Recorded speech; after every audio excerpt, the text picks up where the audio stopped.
Hello everybody, I'm the Salubricat and you're watching Campaign Doctor. Before we start the video, I'd like to start by telling you what this series is about. The Chronicle Doctor, or Campaign Doctor, is meant as a guidebook for creating your own World of Darkness chronicle. That being said, it's important to keep in mind that the advice in this channel is just that, advice. It's what I believe will help you run a good campaign, but at the end of the day, campaigns are really, really deeply personal, and so any advice here should not be taken as gospel. This series is going to focus on Vampire the Masquerade, but really can be applied to any World of Darkness RPG or any RPG in general. If I say something you don't agree with, feel free to ignore it, or better yet, if you're feeling generous, tell me what you disagree with. Call me stupid. Go for it. Comments are open for that reason. So with that little disclaimer out of the way, let's get down to business. The first part of making a chronicle is choosing a setting. If you want to use a major city, there's probably a source book for it. These source books, like Chicago by Night, can be incredibly helpful and are useful even if your chronicle isn't taking place in the region they're focused on. They contain plot hooks and information regarding the power structures and characters that can be co-opted to make your chronicle more interesting. So let's say that you're not using a source book for your chronicle. What should you do? Where should you start? The first bit of advice I can give is to stick with what's familiar. Use the town where you live or the town you grew up in, or another town that you're very familiar with. Intimate knowledge of the area your story takes place is a prerequisite for a really successful campaign.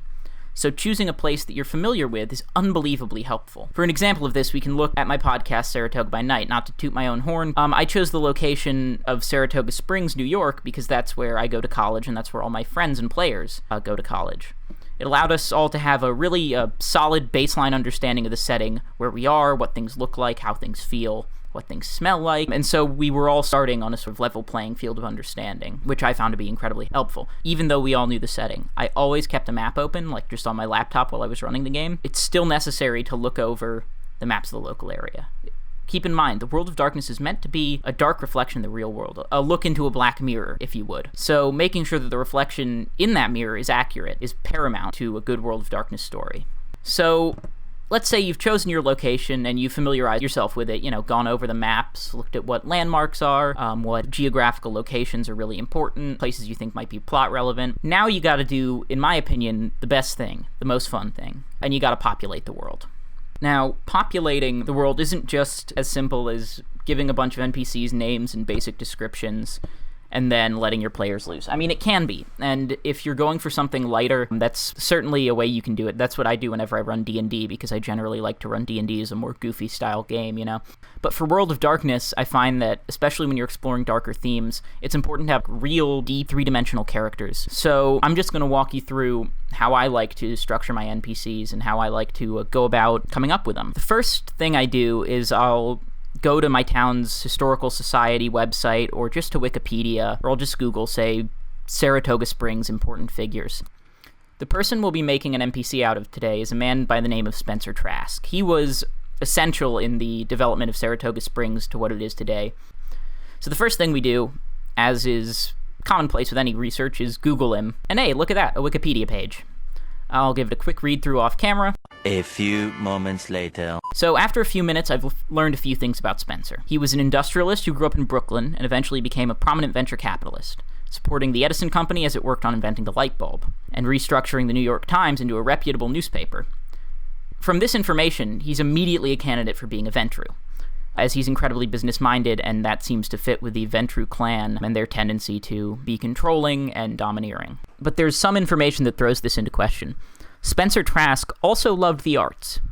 He turned his 400-acre estate into an artist commune called Yaddo that produced some of the most important works of the 20th century. That would make him a candidate for Toreador, but on some deeper digging, I found that there was a little complicating factor. Spencer did love the arts, but that love was mainly inspired by his wife, and him turning his estate into an artist commune was a gift to his wife. So I think that would make him not necessarily a Toreador, so we can rule that out and say he'll be a Ventru. He, above all else, was a businessman.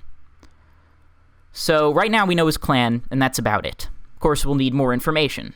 For this, you don't really need to do any more Googling. You can if you want to, but it's not necessary. Just use deductive reasoning. Spencer clearly cared a lot about his community. He founded loads of charities, and he loved the arts. If we filter this love of community and the arts through the lens of a Ventru, it could make sense that his character would be A, territorial, and B, an aesthete. The second of those two things isn't all that necessary, at least not for our purposes right now. Let's strike that out and make him territorial. So the reason I say he would be territorial is because through the lens of Aventru, the love of one's community turns into this almost Stirner-esque egoism, where you love your community because it reflects well on you, because it's your community. And I think while I don't know if Spencer Trask was like that in real life, as a character, as a vampire, I think that would make an interesting aspect to it. As a vampire, it would make more sense if he were a little more hostile. This territoriality would bring conflict into the game. It probably wouldn't be a main conflict. I would not recommend making this like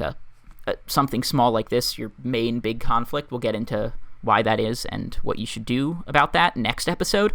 But this could bring him into conflict with your players. If they trespass on his land or do some other transgression, like feeding without his permission or something along those lines, that could be an issue.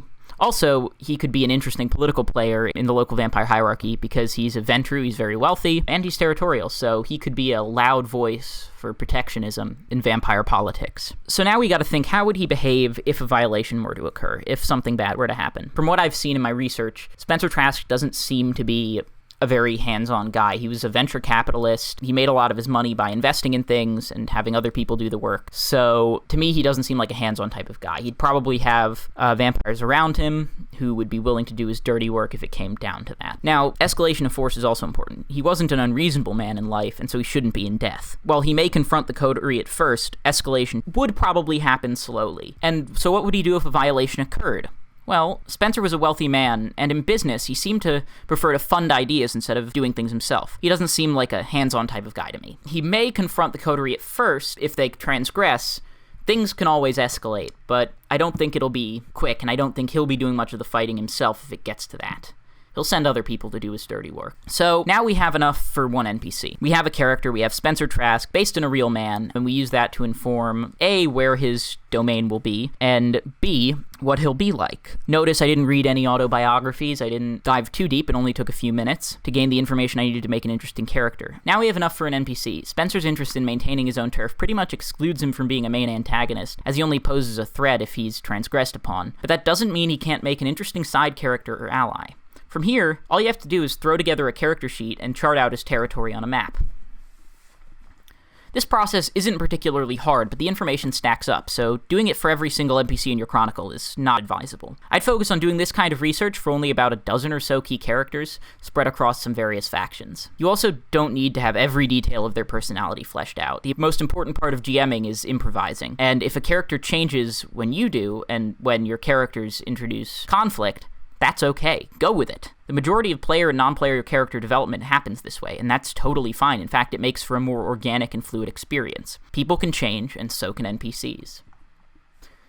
This video was meant to center around just picking a setting, but it got a little out of my hands. What I'm trying to impart to you is that when building a Chronicle, the first thing you should do is build a place and build people. Chronicles are hard. They require research, improvisation, and imagination in spades. Hopefully, with this series, I can make it easier for you. Next episode, we'll cover how to create your central conflict. Don't forget to like, favorite, subscribe, follow me on Twitter at Harry_Wyckoff. Is there something you disagree with in the video? Let me know. Any criticisms, any comments, just drop them down below. I'd love to hear them and I will respond to them. Until next time, stay safe, make good choices, and don't let the vampires get you.